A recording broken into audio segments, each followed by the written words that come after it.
There's an obligation for every person, every adult over the age of bar mitzvah to hear the shofar mitzvah tayom. What happens if you know how to blow the shofar and you're asked to arrive at somebody's home to do the tekiyot before tefillah? So there's an essence of, first of all, number one, there's tadir v'she'eno tadir. I mean to say that which is more frequent we do first, and then after that we follow the mitzvot that are less frequent. It's more frequent, hopefully, for every Jew to pray every day.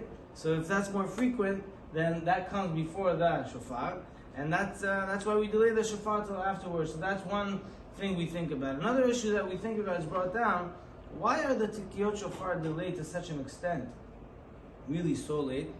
And the second reason, besides that which they're less frequent, if you compare them to all the mitzvot of our daily ritual during the year, is that there was a gezerah that our sages enacted due to one time that there was a time, an era, for Am Yisrael that they were not allowed to observe mitzvot.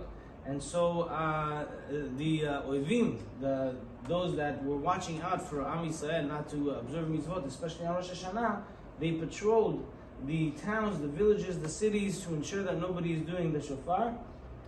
It so happened that one time many Jews were in a cave and they blew the shofar. They were in a cave and somewhere underground, and they were all killed for blowing the shofar. Chachamim made a gezerah that one should not blow the shofar until later on in the day. Why? Because everybody knows that Am Yisrael blows shofar and does their mitzvot very early, the earliest that we can. Like Avraham Avinu, Hashem commands him to perform the binding of Yitzchak. He does it early in the morning. We do the mitzvot the earliest that we can. We have a brit milah.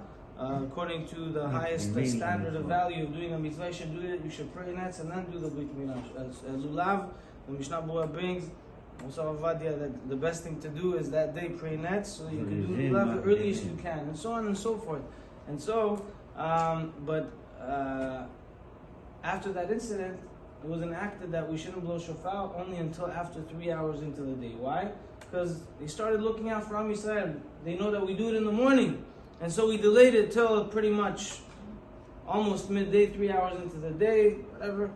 And that's when we have the minhag of blowing the shofar, not too early. And so when I go and blow the shofar to someone before tefillah, I have the first problem of blowing the shofar before tefillah, and I'm bypassing the daily ritual. Normally I should do that first. Secondary to that is the custom that we wait at least 3 hours into the day before we blow the shofar. So if you have a situation where someone asks you, can you blow the shofar for me?